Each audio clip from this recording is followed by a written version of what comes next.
विद्यार्थी मित्रांनो, कालच्या लेक्चरला आपण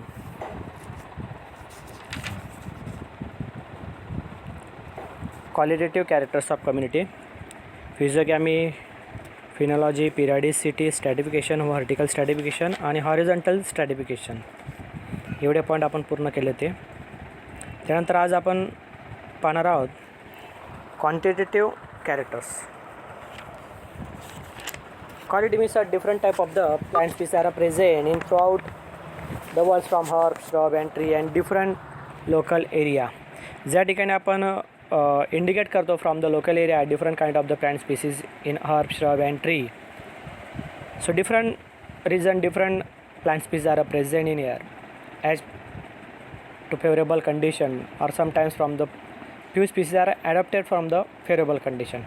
काही प्लांट स्पीसीज जर असेल तर त्यांनी मात्र या ठिकाणी काही ॲडॅप्ट केलेले असणारे, म्हणजे ॲडॅप्ट म्हणजे काय तर morphological changes from the environmental condition. जसं त्यांना एन्व्हायरमेंट सुटेबल असेल त्यानुसार त्यांचं पूर्ण कॅरेक्टर्स ते स्वतःहून त्या ठिकाणी चेंज करून घेतात. आता या ठिकाणी आपण पाहणार आहोत quantitative characters. Quantitative means different regions are present a number of individual number of the plant species are different.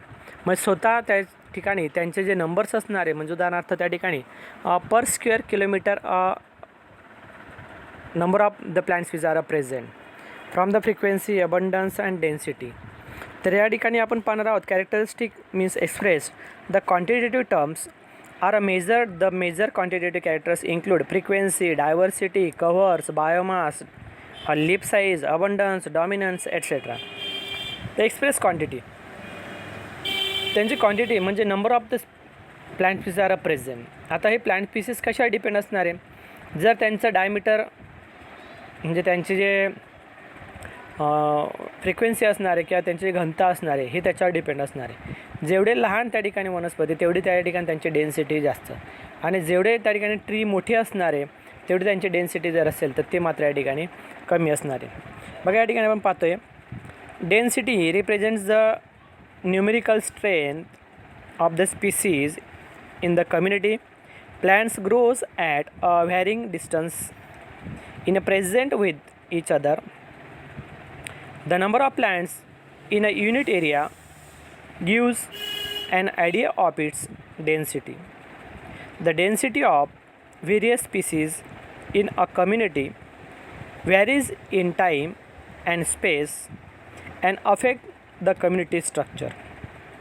Density of various species in a community and strength of the species. Strength, आता त्या ठिकाणी त्यांची जे density असणार आहे तर ती कशी या पद्धतीने आहेत, म्हणजे पर स्क्वेअर किलोमीटर म्हणा किंवा पर स्क्वेअर मीटर म्हणा, यामध्ये किती त्या ठिकाणी प्रेझेंट आहे आणि त्यांची डेन्सिटी कशा पद्धतीने आहेत. तर या ठिकाणी आपण पाहतो आहे total number of individuals of the species in all the sampling units. Total number of sampling units studied, म्हणजे समजा त्या ठिकाणी एक एक्झाम्पल म्हणून असं म्हणेल की 10 बाय 10 मीटरच्या स्क्वेअर एरियामध्ये किंवा 1000 मीटरच्या एरियामध्ये त्या ठिकाणी किती प्लांट स्पीसीज टोटल ऑल किती स्पीसीज त्या ठिकाणी प्रेझेंट आहे. अँड नंबर ऑफ सॅम्पलिंग, म्हणजे त्या ठिकाणी समजा की 100 बाय 100 मीटरमध्ये त्या ठिकाणी 700 स्पीसीज प्रेझेंट असेल गृहीत धरा. आता या ठिकाणी 700 स्पीसीज जर प्रेझेंट असेल मग या ठिकाणी number of sampling are present, number of sampling, मग या ठिकाणी किती सॅम्पलिंग त्या ठिकाणी प्रेझेंट असणार आहे.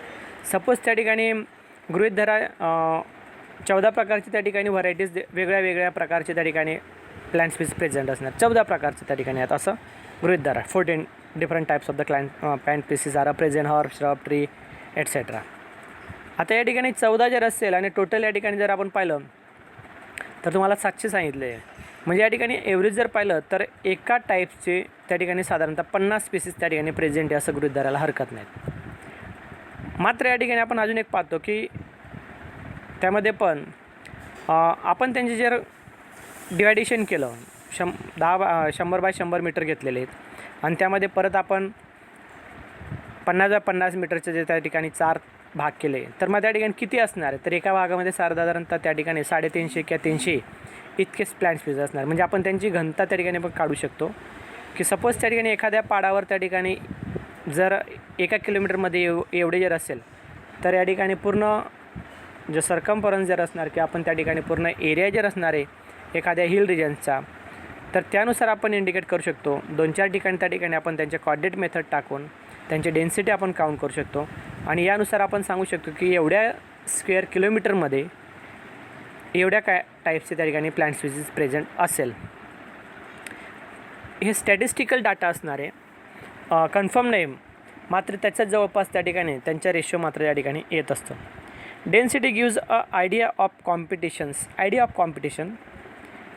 If density is a more, it means there are more degree of competitions between the individuals of the species. Density is expressed as the number of individuals per unit area and is calculated as follows. बघा या ठिकाणी एक तुम्हाला formula दिलेला आहे, तो formula तुम्ही त्या ठिकाणी पाहू शकतात. डेन्सिटी म्हणजे काय, टोटल नंबर ऑफ इंडिव्हिज्युअल्स, स्वतःच्या त्या ठिकाणी किती नंबर्स आहेत, of the species in all sampling, सगळे सॅम्पलचे त्या ठिकाणी घ्यायचं, त्याला डिवाईड करायचं, total number of sampling unit, तुम्ही किती सॅम्पलिंग युनिट घेतले त्यानुसार त्याचं डिवायडेशन करायचं आणि डिवायडेशन केल्यानंतर किती त्या ठिकाणी येणार आहे असं गृहीत धरा. म्हणजे त्या ठिकाणी 700 डिवायडेड बाय 14 जर आपण केले तर साधारणतः त्या ठिकाणी त्यांचे जे रेशो असेल एव्हरेज आपण मी सांगू शकतो त्या ठिकाणी की साधारणतः त्या ठिकाणी असणारे जो व्हॅल्यू असणार आहे ती व्हॅल्यू आपण त्या ठिकाणी मेन्शन करू शकतो. त्यानंतर पुढचा पॉईंट या ठिकाणी frequency. Okay, frequency is express percentage occurrence of individuals of the species in a number of observation in indicate the homogeneity, homo म्हणजे सारखे, homogeneity of dispersion of the individuals of the species in the community. In order to study the frequency of species in an area, the study of area is a sampling by unit sampling methods at a several places as desired pattern of at a random and only the name not the number, only the name not the number. एक खूप महत्त्वाचं या ठिकाणी point दिलेला आहे. या ठिकाणी number द्यायचं नाही तर या ठिकाणी मात्र नावं द्यायचं आता आपल्याला फ्रिक्वेन्सीमध्ये. म्हणजे सपोज त्या ठिकाणी त्यांनी जर म्हटलं असेल की एका 10 किलोमीटरच्या त्या पूर्ण एरियामध्ये 10 बाय 10 किलोमीटरच्या एरियामध्ये किती प्रकारची त्या ठिकाणी कडुलिंबाची झाडं आहेत, किती प्रकार त्या ठिकाणी मँगोचे ट्री आहेत, हे आपल्याला त्या ठिकाणी काउंट करायचं आहे. या ठिकाणी individual species, name of the species, तुम्हाला या ठिकाणी नंबर काउंट करायचे की याच्यात हर्ब किती, श्रब किती, ट्री किती. तर या ठिकाणी तुम्हाला काय करायचं आहे की या ठिकाणी त्याची फ्रिक्वेन्सी काउंट करायची. फ्रिक्वेन्सी म्हणजे काय, तुम्ही त्या ठिकाणी 10 ठिकाणी ते कॉर्डिनेट टाकणार, त्यावेळेस त्या ठिकाणी असणारे कडुलिंबाचे झाडे पहिल्या प्लॉटमध्ये तुम्हाला किती सापडले, सेकंड प्लॉटमध्ये किती आढळले, थर्ड प्लॉटमध्ये किती आढळले, आणि त्यानुसार तुम्ही त्यांचे टोटल करायचं आणि डिवायडेड बाय 3 करायचं. म्हणजे एवढ्या याच्यामध्ये आपल्याला एवढे स्पीसीज आढळतात. म्हणजे या ठिकाणी पूर्ण एरियामध्ये तुम्हाला किती आहेत, म्हणजे समजा या ठिकाणी क्राऊड फॉरेस्ट असेल अशा ठिकाणी काउंट करायचे, जिथे या ठिकाणी खूप निग्लिजिबल असणार, कमी असेल अशा ठिकाणी, आणि मध्यम असेल अशा ठिकाणी काउंट करायचं आणि त्याचे एव्हरेज काढायचं आणि पूर्ण एरियामध्ये किती प्लांट स्पीसीज त्या जातीचे आहेत ते तुम्ही काउंट करू शकतात. म्हणजे quality of plant species are present. म्हणजे समजा या ठिकाणी नेम ऑफ द स्पीसीज, मग कडुलिंबाचे किती आहे, वडाचे, पिंपळाचे त्या ठिकाणी किती असणार आहे, किंवा ग्रासचे फॅमिलीचे मेंबर्स किती असणार आहे, मँगोचे किती असणार आहे, ॲजेडिरिक्टा इंडिकेट किती असणार आहे, जिजिपसचे किती असणार आहे, बोर वगैरे असेल, कडुलिंब असेल, मँगो असेल, किंवा बनन ट्री असणार आहे, वड असेल, पिंपळ असेल, तर हे किती त्या ठिकाणी आहेत हे आपण त्या ठिकाणी सहज त्या ठिकाणी काउंट करू शकतो. ओके, त्याला आपण म्हणणार आहे frequency.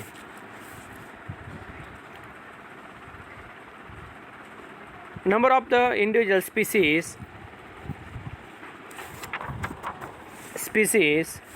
encountered in each sample are listed. In sample are listed. ती सॅम्पल जी तुम्ही ती लिस्ट तयार करायची किती प्रकारचे आहेत. समजा त्या ठिकाणी 15 किंवा 20 प्रकारचे असेल तर मग पहिल्या याच्यामध्ये तुम्हाला वेगळ्या प्रकारचे किती आढळले, दुसऱ्या याच्यामध्ये तुम्हाला किती प्रकारचे आढळले, तिसऱ्या याच्यामध्ये किती प्रकारचे आढळले, आणि त्यानुसार तुम्ही त्याचे डिफरन्शिएट करू शकतात की ह्या प्रकारचे ह्या प्लॉटमध्ये एवढे सापडले, त्या एरियामध्ये तेवढे सापडले, त्या एरियामध्ये तेवढे सापडले.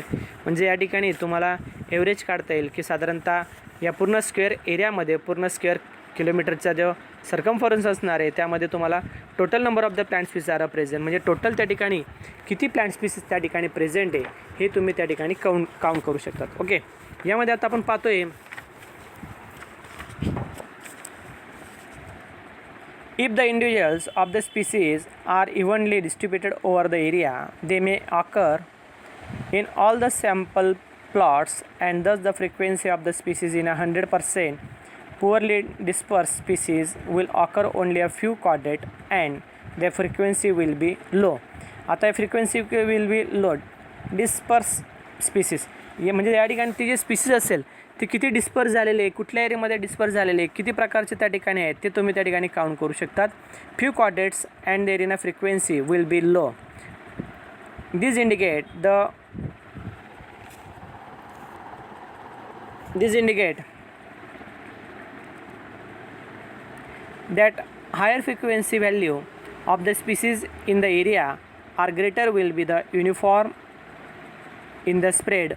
It is determined as follow. आता बघा या ठिकाणी एक फॉर्म्युला दिला आहे त्याच्या फ्रिक्वेन्सीचा. टोटल नंबर ऑफ कॉर्डेट, तुम्ही किती कॉर्डेट टाकले, समजा या ठिकाणी तुम्ही 3 कॉर्डेट टाकलेले गृहीत धरा. टोटल नंबर ऑफ कॉर्डेट म्हणजे 3.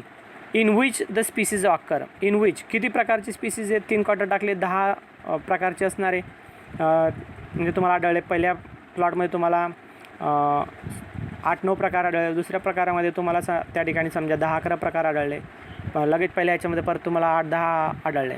म्हणजे टोटल त्या ठिकाणी किती प्रकारचे आणि किती कॉर्डेट टाकले. म्हणजे या ठिकाणी समजा तुम्ही 3 कॉर्डेट टाकले आणि तुम्हाला 10 प्रकार असेल, 10, 11 आणि 12, म्हणजे पहिल्या प्लॉटमध्ये 10, दुसऱ्या प्लॉटमध्ये 11 आणि तिसऱ्या प्लॉटमध्ये 12 असेल तर तुम्ही या ठिकाणी 11 टाकू शकतात. म्हणजे 3 × 11 गेले 33 होणार आहे. आणि divided by total number of quadrat are study, किती नंबरचे तुम्ही कॉर्डेट स्टडी केलेले आहेत. म्हणजे या ठिकाणी किती एरिया त्या ठिकाणी, total number of quadrats in which species are occur, 33/3 म्हणजे या ठिकाणी काय आलेलं आहे 3.3 × 100. ओके, म्हणजे या ठिकाणी साधारणतः गृहीत धरा की ह्या एवढ्या एरियामध्ये जो एरिया असेल त्याच्यामध्ये साधारणतः तुम्हाला जे प्लांट स्पीसीज असणार आहे तर ते मात्र समथिंग तेवढी अमाऊंट त्या ठिकाणी ते दिसणार आहे. ओके,